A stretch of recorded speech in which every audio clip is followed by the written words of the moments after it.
You tend to compare your life to other people. We have heard that comparison is the thief of joy, and it definitely can be.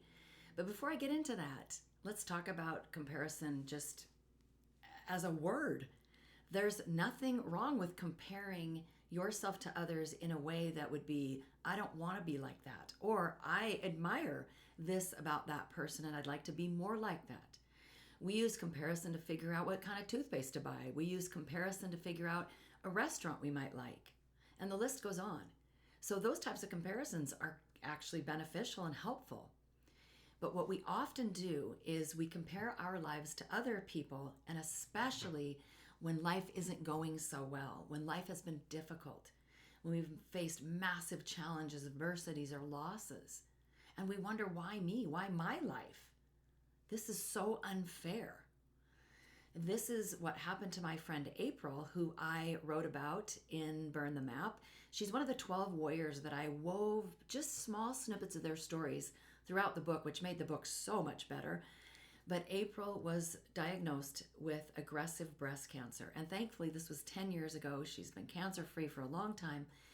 But imagine, and some of you can imagine, getting this kind of a diagnosis and the fear that crept in, and then thinking, this is so unfair. Why me? That pity, that self-pity. Why me? Why do I have to go through this? And then April did something that took me probably longer than it took April to figure out. She said, why not me? Who do you think you are that other people should get it and not you? That is definitely a perspective that has helped me as well, to say, why not you? Why not you be the one to show others that you can overcome? But that's definitely what happens to us. We compare, why is this happening to me? And so I just want to, let you know that in Burn the Map, I actually have a whole section where I tell on myself about this very topic, because it is probably the number one thing that I still struggle with, even though I've been on stages and I mentor people and done videos like this and have a podcast, and I've written books. I know how detrimental, how devastating, how bad this is for your life to compare your life to others. Because we don't see the whole picture first of everybody's life. We have no idea what they are dealing with in totality, possibly what they've been through in their past before you knew them, what they struggle with internally. Even if we know people well, we don't really know the whole picture. It's like an iceberg, right? They call it the tip of the iceberg because you just see this little tip, and then what's below the surface is completely different and usually much bigger. And so it is with us comparing our lives to others. And, the reason I'm honest about this, and I like to be honest about everything, but being honest about this is because I know other people struggle with it, and I don't want people to think that until you have this figured out, you can't make a difference. Or until you figured this out, you're not courageous. It's just something that I still struggle with, because most of the people that I know, and certainly those that are the closest friends and family, haven't been through even anywhere near all of the things that I have. And yes, some of it are choices that I've made in life, whether they were good intentions and made sense at the time or not. But just some of it just flat out doesn't make sense. It kind of sometimes feels like I'm being picked on. And so I struggle with that. And so while I can give you some perspective on it and encourage you not to do it, I want you to know I'm right there with you.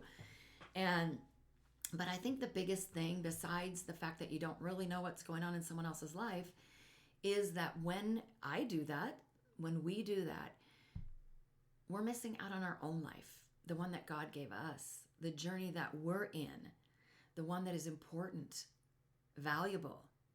And so that's really what's most important is, can you imagine? You get to heaven and God goes, I had this great mission for you, and this and that and the other thing was going to happen, but you were too busy focused on somebody else's, and they were running their race. So, that's the thing. And I'm committed to overcoming that.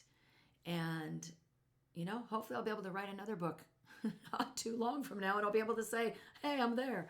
But for now, just know that I get it, I understand, and let's together just make a commitment that we are going to stop focusing on what I call OPL, other people's lives, and begin to focus on the journey we have, even if it is beyond challenging, because there's always something good that can come out of every single situation. Be sure to get your copy of Burn the Map, and I would so love to know what you think about it. And hopefully you will give me a 5-star review if you love the book. And be sure also to listen to or watch our podcast, which is Brave, Bold, and Unfiltered.